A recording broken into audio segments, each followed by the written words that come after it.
ശരി ഷംന, ഒരിടത്ത് സർക്കുലർ കത്തിച്ചുകൊണ്ടുള്ള പ്രതിഷേധമാണെങ്കിൽ മറ്റൊരിടത്ത് സർക്കുലർ വായിച്ചുകൊണ്ടുള്ള പ്രതിഷേധമാണ് ഉണ്ടാകുന്നത്. നിതിൻ സേവ്യർ കൂടി വിവരങ്ങൾ പങ്കുവയ്ക്കാൻ ചേരുന്നുണ്ട്. നിതിൻ, ഇപ്പോഴവിടെ എന്താണ് സംഭവിക്കുന്നത്? പ്രതിഷേധം തുടരുകയാണോ? കനത്ത പോലീസ് സന്നാഹമാണോ അവിടെ ഉള്ളത്?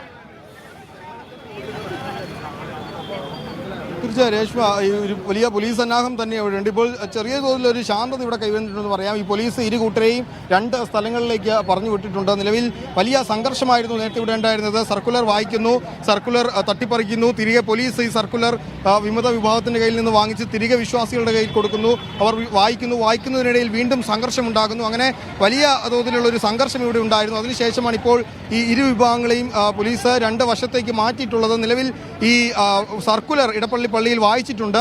ഈ നേരത്തെ ഈ സിനഡുമായി ബന്ധപ്പെട്ട് ഈ എങ്ങനെയാണ് ഇത് ചോർന്നു എന്ന ഈ സർക്കുലർ എങ്ങനെ ചോർന്നു എന്ന നിലയിൽ നേരത്തെ ഒരു അന്വേഷണം, ആഭ്യന്തരതല അന്വേഷണം നടത്തുമെന്ന് സഭ അറിയിച്ചിരുന്നു. പിന്നീടാണ് സഭ ഈ സർക്കുലർ തങ്ങളുടേതല്ല, തങ്ങളിങ്ങനെ ഒരു ഔദ്യോഗിക സർക്കുലർ ഇറക്കിയിട്ടില്ല, ഇത് വിശ്വാസികളെ തെറ്റിദ്ധരിപ്പിക്കാൻ, വിശ്വാസികളെ തമ്മിലടിപ്പിക്കാൻ ആരോ ചെയ്തതാണ്, ഇതിനെതിരെ നിയമ നടപടികൾ സ്വീകരിക്കുമെന്നടക്കമുള്ള കാര്യങ്ങൾ നേരത്തെ അറിയിച്ചിരുന്നത്.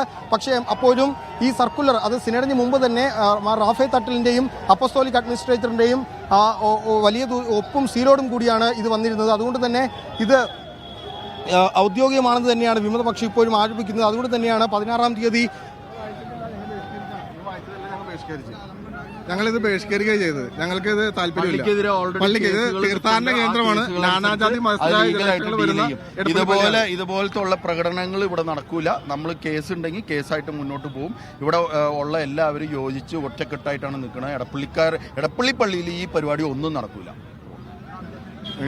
ഇപ്പോൾ സർക്കുലർ വായിച്ചിരിക്കുന്നത് പുറമേ നിന്നുള്ള ആളുകളാണെന്നാണ് ഇടപ്പള്ളി പള്ളിയിലെ ഈ വിമത വിഭാഗത്തിലെ ചില ആളുകൾ പറയുന്നത്. ഏതായാലും ഈ സർക്കുലർ നേരത്തെ പുറത്തിറങ്ങിയത് ഇത് ഔദ്യോഗികമായി തന്നെ ഇറക്കിയതാണ്. നേരത്തെ ചോർന്നു പോയത് കൊണ്ടാണ് പിന്നീട് ഇത് സഭ തള്ളിക്കളയുന്നതെന്നാണ് വിമത വിശ്വാസികൾ ആരോപിക്കുന്നത്. അതുകൊണ്ട് തന്നെയാണ് ഇവരിന്ന് വിവിധയിടങ്ങളിൽ സർക്കുലർ കത്തിച്ചും ചവറ്റുകുട്ടയിൽ എറിഞ്ഞുമൊക്കെ പ്രതിഷേധിക്കുന്നത്. അതിനിടെ ചില പള്ളികളിൽ അതായത് നോക്കൂ നിതിൻ, ഈ സിനഡ് ചേർന്ന് അംഗീകാരം നൽകുന്നതിന് മുൻപ് അച്ചടക്ക നടപടി നിർദ്ദേശിക്കുന്ന സർക്കുലറിന്റെ PDF രൂപം പുറത്തു വന്നത് സഭാ നേതൃത്വത്തിന്റെ ഗ്രൂപ്പിസത്തിന്റെ ഭാഗമാണ് എന്നൊരു ആരോപണം ഉയർന്നിരുന്നല്ലോ.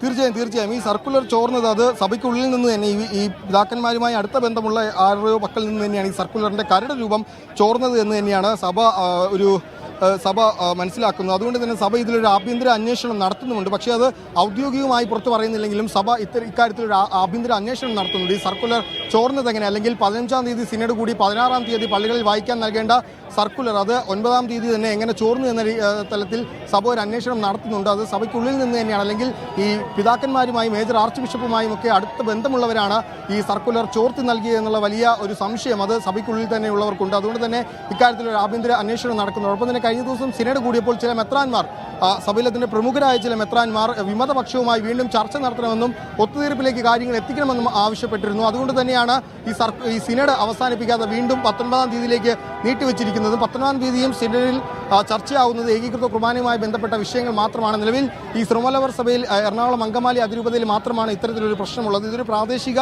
വാദം മാത്രമാണ്, അല്ലെങ്കിൽ പ്രാദേശിക വികാരം മാത്രമാണെന്നാണ് ശ്രീമലവർ സഭയിലെ പ്രമുഖരായ അല്ലെങ്കിൽ ഭൂരിഭാഗം സിനഡ് അംഗങ്ങളുടെയും വാദമെങ്കിൽ പോലും ചില പ്രമുഖരായ അല്ലെങ്കിൽ ചില മുതിർന്ന ബിഷപ്പുമാർ ഇവരുമായി വീണ്ടും ചർച്ച നടത്തണമെന്ന ആവശ്യത്തെ തുടർന്നാണ് 19-ാം തീയതി വീണ്ടും സിനഡ് കൂടാൻ യോഗം തീരുമാനിച്ചിരിക്കുന്നത്. അതുമായി ബന്ധപ്പെട്ട് 19-ാം തീയതി വൈകിട്ട് 5 മണിക്ക് വീണ്ടും സിനഡ് കൂടുന്നുമുണ്ട്. ഇന്നിപ്പോൾ രാവിലെ ഇടപ്പള്ളി പള്ളിയിൽ കൂടാതെ മറ്റു പല പള്ളികളിലും സർക്കുലർ വായിച്ചിട്ടുണ്ട്. പക്ഷേ അവിടെയൊക്കെ ഇതുവരെ അനുഷ്ഠിച്ച ആചാരങ്ങളും അനുഷ്ഠാനങ്ങളും കുദാശകളും കുർബാനകളുമായി ഞങ്ങൾ മുന്നോട്ട് പോവുക തന്നെ ചെയ്യും.